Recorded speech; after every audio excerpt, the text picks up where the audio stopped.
Good afternoon, gentlemen. Thank you guys for joining me. I understand that you guys are coming in from Tallahassee, right? Correct. Thanks for And, having us. and you're meeting about really galvanizing the state. I'm here with Stanley Campbell, who is running for U.S. Senate, and I'm here with the president of the AFL-CIO, Daniel Reynolds. Am I correct, guys? The Florida AFL-CIO. Florida AFL-CIO. Listen, Florida AFL-CIO is going to galvanize the state. And so we know that you guys are representing all of these workers in the state. I was blown away when I looked it up and realized how many unions you represent. Daniel, could you tell us a little bit about who you guys are?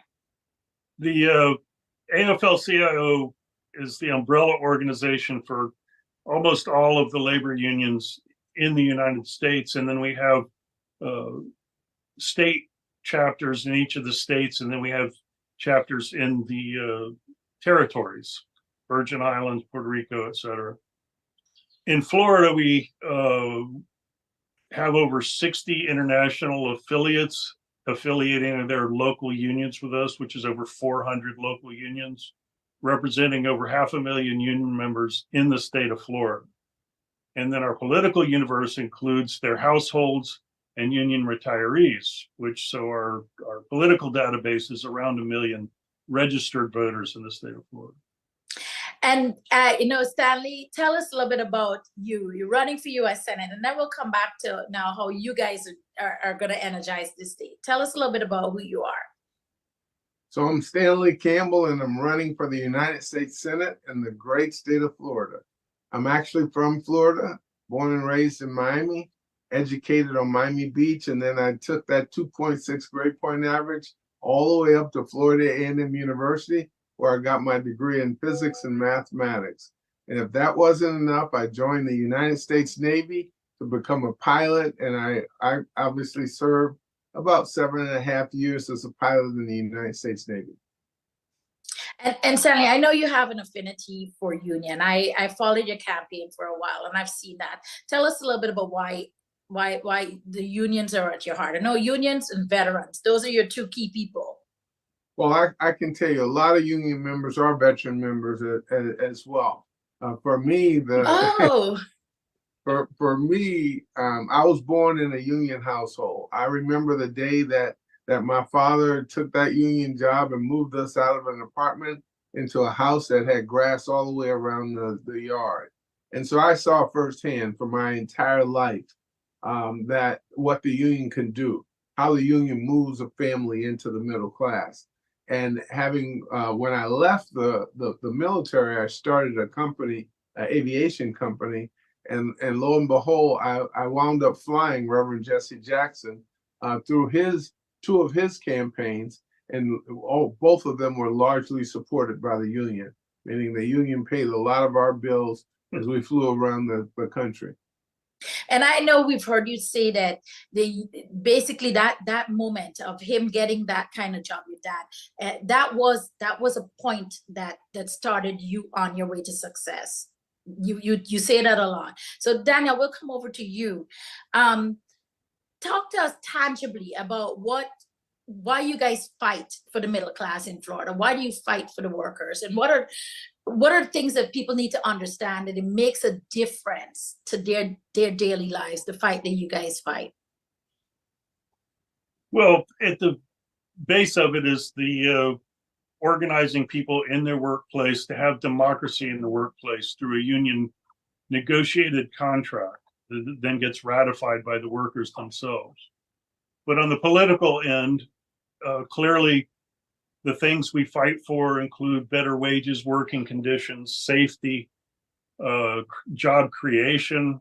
And that's where the US Senate is key in passing legislation that both protects safety in the workplace, protects the rights of people to join a union of their choice, and also through investment in our country builds good jobs for the future. Good jobs that build communities is what I'm understanding, right? It builds communities and builds a tax base, because I can tell you, poor people can't pay taxes and rich people don't pay taxes because they have lawyers and accountants to keep them from the tax base. So the unions actually represent the gateway to the middle class. And I've heard you say it, and I think that's how it actually came home to me, that when I've heard on the campaign trail, a lot of times people talking about the middle class, the middle class, the middle class, and it kind of holding everything on its shoulders. You're saying is that it's the union in a lot of ways that is helping to push and safeguard that middle class that we all depend Absolutely. upon. Absolutely. And though we talk about union workers and union negotiations and the politics associated with unions, but as an example, I have 14 endorsements from the sheriff's departments. Now that sheriff's department represents about 2,200 union workers, but the negotiated contracts that they are actually actively engaged in actually represents over 5,000. And so you have to be able to protect the unions through its rights and those responsibilities. We should actually make those laws stronger, because all 5,000 of those people who gain the benefits should also be part of the union. Wow. And Daniel, I'll come back over to you to talk to us just about what do you guys, how many union strong do you have that's going out there now?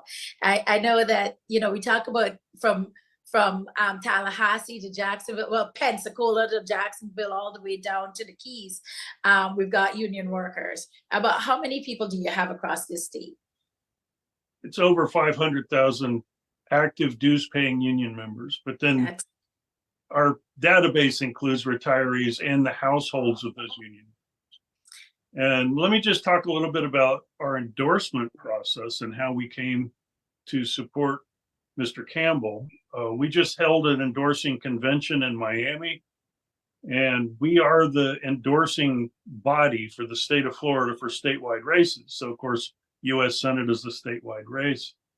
So we had delegates from the over 400 local unions that are affiliated with the Florida AFL-CIO come together in a meeting in Miami to hear from the candidates and then make a decision on who we would endorse. And as you know, there are multiple candidates in this race for US Senate. Yes. And our endorsement process is not easy. It takes 2/3 of those delegates to vote affirmatively to endorse someone. And Mr. Campbell came in and made such a compelling presentation that he outshined all the other candidates in this race and earned that 2/3 majority vote to call for his endorsement.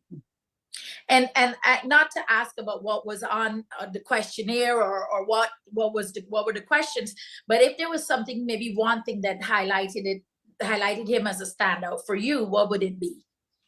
Well, on his questionnaire, it's a 17-page questionnaire, so it touches on a lot of different subjects, but boil it down to wages, working conditions, the right to join unions, workplace safety, and job creation. And his answers were just on point to everything that we stand for. I thank you guys. Being on point means that's the life I've lived. That these are the places I want to work, or the places that, as an employer, I want to build for workers. A person who has actually fought for a large part of my adult life for those services, and for almost all of my childhood life, watching my father fight for those same rights and holding people responsible to the rights that they've negotiated. So these are very, very serious things. And I can tell you, having been arrested for union protesting, all the way up to seeing a contract actually signed and seeing women with an ability to go to the restroom, something as simple as going to the restroom. Wow. Those become very, very big things when you look at the total course of the work environment across many playing fields. And the other thing about a union contract is it's across the board for everybody. There's not a single union contract that has a different wage for women or a different wage for blacks or a different wage for Hispanics or, any category you want to talk about. When you have that union contract, everyone that's covered by it is covered equally. So you guys were doing that fight for equality before it became popular. And that's what we're here to tell your story. We're happy to tell your story. I do want to say, Mr. Campbell, when I was doing research on you, I read in your father's obituary, which comes up because of the name, and I saw union. I said, whose obituary includes the fact that they were a union member? That had to be a person who was dedicated to the union. So I'm excited to see where this goes. I know we're in Florida, we're going to be in an exciting race, because as much as they say Florida isn't a swing state, we all know it is. We all know it is. It depends on if the candidates excite Floridians enough. Yes. And so I can tell you guys, with this Harris new bid, what we sense the excitement. Gen Z is excited. What are you guys feeling on the ground there? And we'll wrap on that. Well, she has already been endorsed by the national AFL-CIO, which the executive board met in an emergency meeting and voted unanimously to support her campaign. And believe me, we've endorsed her since she was working in as the Attorney General, maybe even before that. So she's definitely got our endorsement, and I think she's brought a lot of excitement to the voting space. And as well, I can just think of about 10 people who are really considering whether they're voting the right way or not, or whether they've aligned themselves with the right party or not. Because I can tell you, when you got the prosecutor versus the other guy, yes, it is going to be very interesting. Well, we're in for an interesting ride, but at least there's excitement in the race. And gentlemen, I want to thank you for joining us today. If you'd like to leave us with just any parting words as to where folks can find out more about you all, go right ahead.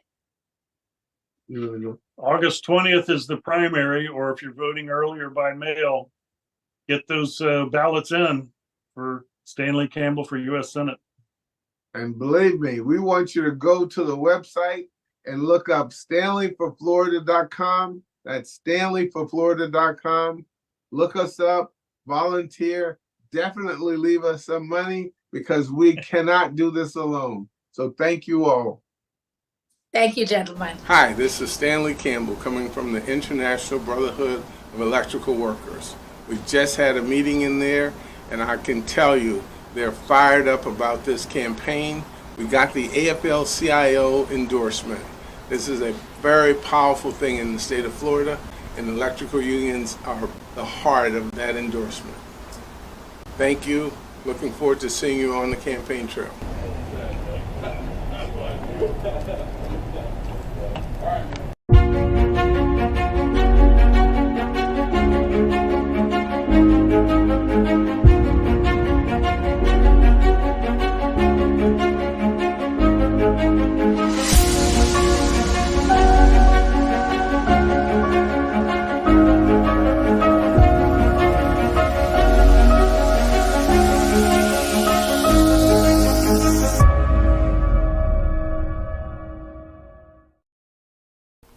Hello, FEA retirees. My name is Stanley Campbell, and I'm running for the United States Senate in the great state of Florida. So let me just give you a little bit about myself. I am actually from Florida, and I'm a product of FEA teachers. I was born and raised in Miami, and I went to school, the Orchard Villa Elementary School, Charles Drew Junior High, and then I was bused to Miami Beach, where I went to Ida Fisher and then Beach High. I can tell you, the education system in Florida is absolutely excellent. However, Florida teachers are 50th out of 50 for being paid. I was at the AFL-CIO conference, and I met a woman, and she'd been working for 32 years. And she made somewhere around $62,000 a year. and that includes all of her bonuses and budgets. I can tell you that that is not the case where my kids were raised in Northern Virginia, and that's not the case in 49 other states. We've got to do better than that. So for me, I actually left BTI and I went to college at Florida A&M University, and yes, I am a Rattler. So for all of you out there, I can assure you, we earned the AFL-CIO's endorsement. That's 80 questions that we responded with 38 pages plus an addendum. We spoke to the members and we answered the questions of 40 members. 36 voted for us and we got more than the 2/3 vote. But I can assure you, where we are right now, we're doing very well in this race, but we need a lot of help to win. The FEA has been important to me all of my life, and it is now more important than ever. I'm running for the United States Senate because the things that are done at the level of the Senate have to come down to Florida, because we cannot anticipate that a House that is veto-proof, a Senate that is veto-proof, and a governor that is just flat out crazy will actually deliver for you, for your students, and for us as a whole. So my name is Stanley Campbell. I am born, bred, educated, and professionalized in the state of Florida, and I need your help. So please go to StanleyForFlorida.com. That's StanleyForFlorida.com, and I'll see you in every one of the 67 counties in the state of Florida. So bye-bye.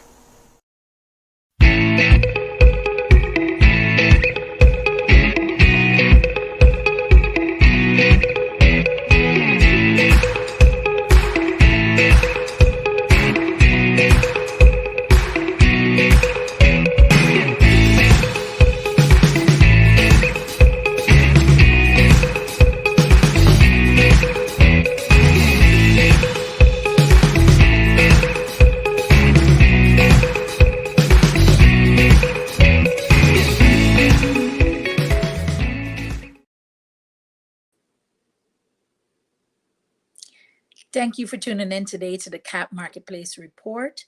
And my name is Ginette Giddens Roberts. And I just want to close with the following. I'm always going to be there to support good Caribbean candidates that are running for office. And right now we have two that are running for pretty big offices. We've got Stanley Campbell, who you guys saw do a takeover of the show today. And we've got Kamala Harris, who is of Jamaican heritage as well, running for the presidency of the United States. It means that we're in a space here where our forefathers, our parents have brought us, we've integrated, and we can't take it for granted. We've got to now muscle our way through to finish the race strong. And so I want to invite you all to a call for Caribbean Americans to show up to listen to Kamala Harris speak. And it is on August 1st.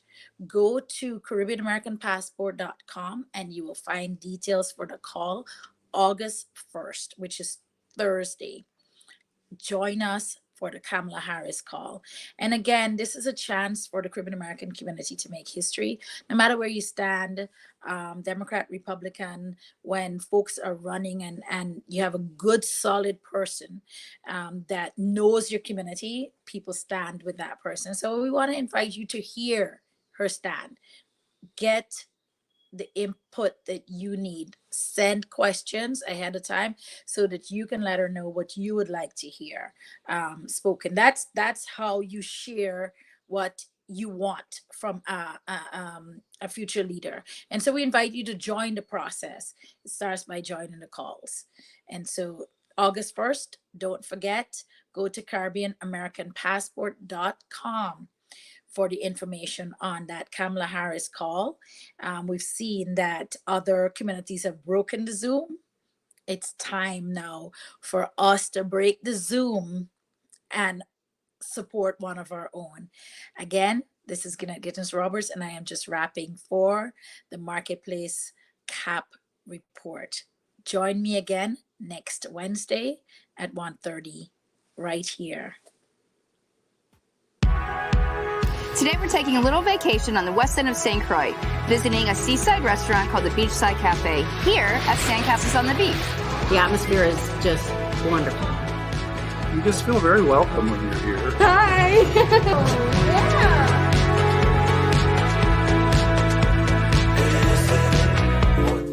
I'd like to introduce Chris and Ted, who are the owners of Beachside Cafe and also Sandcastles on the Beach.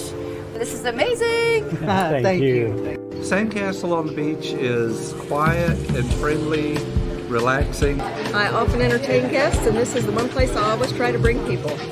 Tell us a little bit about the hotel. Well, the hotel is a 25-room hotel. We have 10 different room types within that.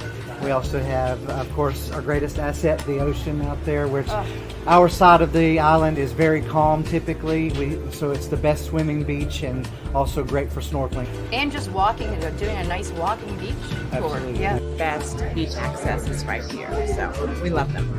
And we're also fortunate we have just up the way Sandy Point National Park, and then Frederickstead Town is just a mile away.